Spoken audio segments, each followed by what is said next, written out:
કેમ છો દોસ્તો? તમારા માટે 2025માં ભરતીમાં થયેલા ટેટ એસની કેટલી જગ્યાઓ હતી અને જ્ઞાન સહાયમાં 4227 જગ્યાઓ છે. આટલી બધી જગ્યાઓ કેમ છે તેના વિશે વાત કરશું. અને ટાટ એસના આપણે કેટલી 2025માં જગ્યા હતી તેની વાત કરશું અને તેમાં કેટલી સંખ્યાઓ આપેલી હતી જે અને હાલમાં જ્ઞાન સહાયની કેટલી જગ્યાઓ છે તેના વિશે વાત કરશું અને તેના કટ ઓફ વિશે પણ વાત કરશું. આપણે જાણીએ ટાટ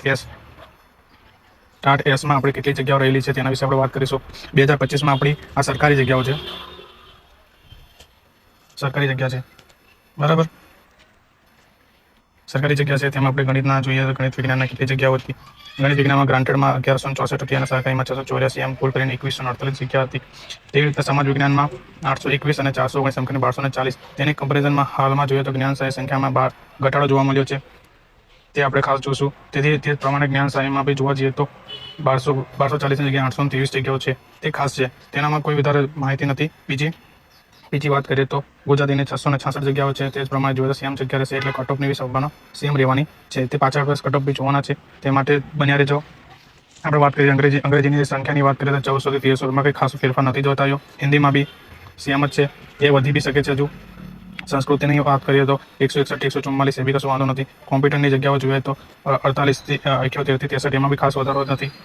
ચિત્રકામમાં જોઈએ તો 2 અને 7. આ પીટીના વિચારોમાં વાત કરીએ તો 49 અને 74. આમ ટોટલ વેકેન્સી જોવા જઈએ તો સરકારીમાં કેટલી છે? 1700 જેટલી હતી પહેલાં, તે થઈને 984 મિનિમમ 1000 જેવી થઈ છે અને 4000 જેવી ભરતી હતી તેના ઘટાડી તેથી 3000 જેવી થઈ છે. એટલે સમજીએ તો ગ્રાન્ટેડમાં 4000 હતી, આપણે 3000 જેવી છે.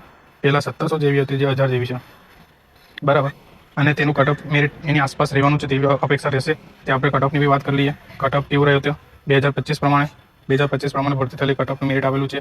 ટાટ એસનું છે, તે ખાસ ધ્યાન રાખજો. તે રીતે જ્ઞાન સહાયનું બી આસપાસનું જ રહેવાનું છે, તેનું ખાસ ધ્યાન રાખજો. ગણિત વિજ્ઞાનમાં સરકારીમાં રહ્યું હતું 150, ગ્રાન્ટેડમાં 142 રહ્યું હતું. તે જ રીતે 142, એસસીમાં 143, એસટીમાં 140ની આસપાસ, ઈડબ્લ્યુએસમાં 148. એટલે ગણિત વિજ્ઞાનની વાત કરીએ તો 150 થી લઈને 150 148ની વચ્ચે રહે છે. કોનું? જનરલ એસસીબીસી અને એનું, અને એસસી એસટીનું 140 143 થી લઈને 145ની વચ્ચે. એટલે આપણે વાત કરીએ તો જનરલ, એસસીબીસી અને ઈડબ્લ્યુએસ માટે 145 થી 150ની વચ્ચે, અને એસસી અને એસટી માટે વિચાર કરીએ તો 143 થી 145ની વચ્ચે. આ ખાસ ધ્યાન રાખજો. અંગ્રેજીની વાત કરીએ તો 132 છે જનરલમાં, 130, 129, 120. એટલે એમાં આપણે જોઈ શકીએ 120, 130, 130. એટલે મિનિમમ કટ ઓફ રહે છે 130ની આસપાસ અંગ્રેજીનું. ગણિતની આપણે વાત કરી લીધી છે, ગણિત વિજ્ઞાનની 145ની આસપાસ.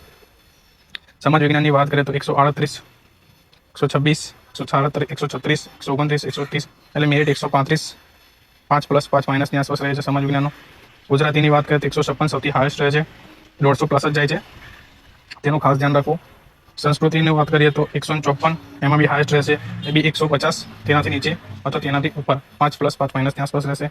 હિન્દીની વાત કરીએ તો 146, 139, 142. એટલે 140 થી લઈને 145ની આસપાસ મેરિટ રહેવાની શક્યતા છે.